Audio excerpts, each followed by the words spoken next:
सदरचं प्रकरण हे मी मुंबई सत्र न्यायालयात चालवलं नव्हतं किंवा मुंबई उच्च न्यायालयात देखील चालवलं नव्हतं.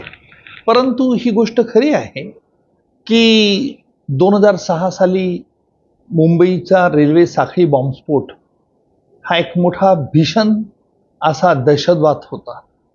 कारण 12 मार्च 1993ला ज्या पद्धतीने मुंबई साखळी बॉम्बस्फोटमध्ये RDX हे वापरण्यात आलं होतं, अत्यंत संहारक असं हे RDX होतं.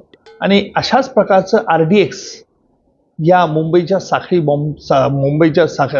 रेल्वे बॉम्बस्फोटात वापरण्यात आलं होतं.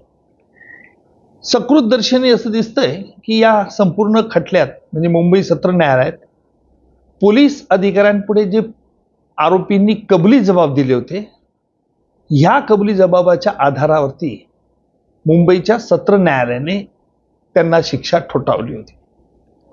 अर्थात हे कबुली जबाब पोटा कायद्याखाली नोंदवण्यात आलेले होते आणि हे कबुली जबाब आणि इतर काही तत्सम जो पुरावा होता, वैज्ञानिक पुरावा, यावरती मुंबई उच्च न्यायालयाने ते अस्वीकार्य मानलं आणि ते विश्वास त्याच्यावरती ठेवता येणार नाही इतकं ऑब्झर्वेशन मुंबई उच्च न्यायालयाने केलेलं आहे.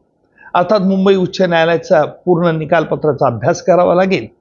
पण एक गोष्ट मात्र खरी आहे की सरकारला देखील सर्वोच्च न्यायालयात त्वरित अपील करून ह्या निकालाच्या विरुद्ध स्टे मागावा लागेल.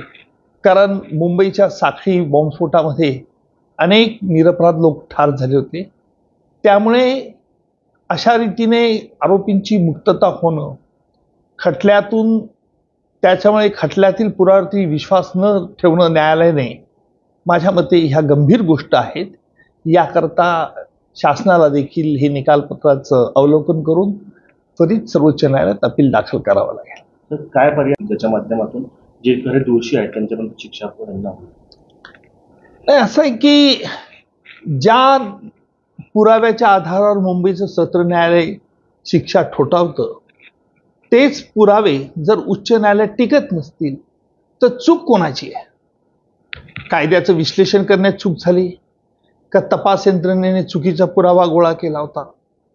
यावरती ते काही जे पोस्टमॉर्टम व्हायचं असेल ते होईल यथावकाश. परंतु आज मुक्तता होणं, माझ्या मते ही गोष्ट गंभीर आहे आणि मला खात्री आहे की सरकार या बाबतीत सर्वोच्च न्यायालयात अपील त्वरित दाखल करेल.